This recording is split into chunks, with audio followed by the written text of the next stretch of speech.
automaticamente, quando você começa a entender o negócio a partir dos seus processos, que você começa a entender, por exemplo, que os processos são mensurados pela sua eficiência, você tem uma eficiência maior ou menor na execução dos processos, e de muitas formas a eficiência da organização está associada com a eficiência dos processos, você também começa a ter bons indícios para poder orientar as pessoas do negócio para determinar melhor SLOs, né, e também SLIs, né, que são duas das bases lá de como você trabalha SRE, né, que você trabalhar objetivos de negócio, você ter objetivos de nível de serviço, você pode ter lá indicadores que vão referir esses SLOs, e fatalmente lá no final você pode também estabelecer alguns acordos, né? Então, repara, a partir desse entendimento, dessa perspectiva de processo, né, eu tenho excelentes insights para poder fazer os deparas com princípios de DDD, e eu também tenho excelentes insights para pensar não somente o desenvolvimento da solução, mas a operação dela, né, a sustentação dela sob a perspectiva de SRE. Então, só para poder ver se a gente consegue pegar um importante takeaway aqui, né? Independente de você querer fazer automação de processos via ferramentas de automação, que também é outra alternativa, né, Busato? Ontem você estava me mostrando algumas soluções muito bacanas, inclusive, de controle. Então, você tem Camunda, você tem soluções das mais diversas no mercado para poder fazer automação de processos, mesmo que você não queira chegar no nível de usar uma ferramenta de automação, essa fase, a habilidade, né, para um profissional de tecnologia em conduzir a descoberta, né? E, cara, eu vou tentar conduzir a descoberta para conseguir, a partir dali, utilizar uma notação mais formal, como, por exemplo, o BPMN, para poder ter uma representação um pouco melhor. Essa habilidade vai, eventualmente, me dar uma série de inputs e insights para o meu projeto, para eu conseguir identificar subdomínios, para identificar, eventualmente, contextos delimitados, para eu poder facilitar ali a identificação da linguagem presente de uma forma muito menos quadrada, né, Busato, do que tentar criar um glossário de termos, que é muitas vezes o que o povo fala de uma forma simplória com relação ao DDD, que na prática não funciona para nada. Ali não, eu tenho os processos, né? E outra coisa também interessante, né, Busato, que a gente também vai agregando valor. Porque, fatalmente, quando você está conduzindo a descoberta, falando com o especialista de domínio, e o especialista de domínio começa a observar o processo como você está descrevendo, e começa a perceber ali uma série de complexidades que ficam ocultas no dia a dia, essa coisa de você pôr essa luz te dá também a possibilidade de você antecipar um bocado de dores de cabeça que você teria mais tarde, né? Porque você começa a entender de fato como as coisas estão funcionando. Cara, muito legal, só insight bacana aqui. E você trouxe um ponto ali também sobre outras disciplinas, né? E que eu acho legal que, só complementando, processos de negócio, eles unem a maioria das disciplinas de software, mas o principal diferencial unem as disciplinas de software orientado ao negócio. E esse é o ponto para mim, principal ponto. Então, ele une características de SRE, de arquitetura e até de design de código, mas sempre focado ao que o negócio quer resolver, sempre orientado ao negócio. Então, é isso que o DDD prega, é isso que processos de negócio pregam. Então, é você utilizar bem das disciplinas de engenharia de software como um todo para atender bem o negócio. Esse é um ponto importante, né? E assim, para a gente poder cravar o porquê que isso é verdade na maior parte dos casos, mais uma vez, como a gente falou no início, tá?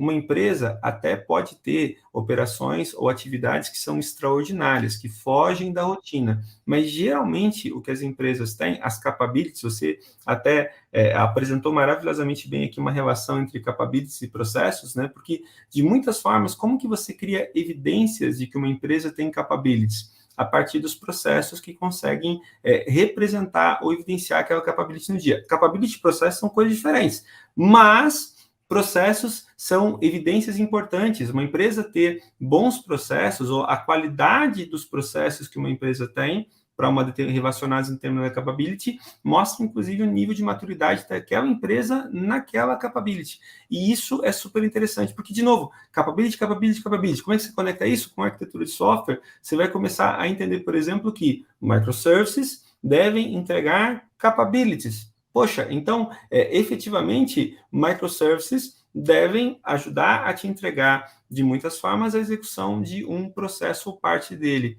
Olha que interessante quando você começa a perceber isso, para você botar, inclusive, em oposição àquela ideia incorreta, inclusive que o Niggard, não é incorreta, mas que o Niggard aponta como um anti-pattern, né, de você trazer microservice sob a perspectiva de ser uma entidade. Então, cara, entidade, microservice de produto, microservice de cliente, microservice de...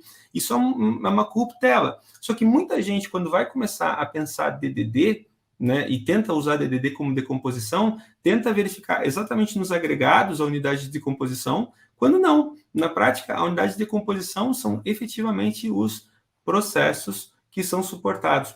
Tanto que, né, Busato, e esse é um tema para outra conversa, tenho certeza, porque já não dá mais para a gente aqui, mas o nosso tempo também está acabando, mas como que eu consigo chegar dentro de uma empresa que não tem maturidade em descrever processo, ou seja, eu preciso fazer descoberta, como que eu consigo fazer isso sem necessariamente recorrer de cara a um BPMN, que é uma notação precisa, entretanto pesada, para você começar a fazer modelagem, eventualmente ela demanda de quem está modelando muita habilidade, inclusive, para poder orientar as pessoas. Como que você faz isso de forma mais efetiva? Aí você vê, por exemplo, que Event Storming, né, que é uma técnica tão vinculada a DD para você identificar domínio, eventos e sequenciamento de eventos, daqui a pouco serve como excelente ponto de partida para fazer a descoberta. Mas esse assunto que eu acho que cabe para outro dia. Aliás, para uma próxima conversa, né, Busato? Porque não dá para encerrar essa relação de processo e DD numa conversa só.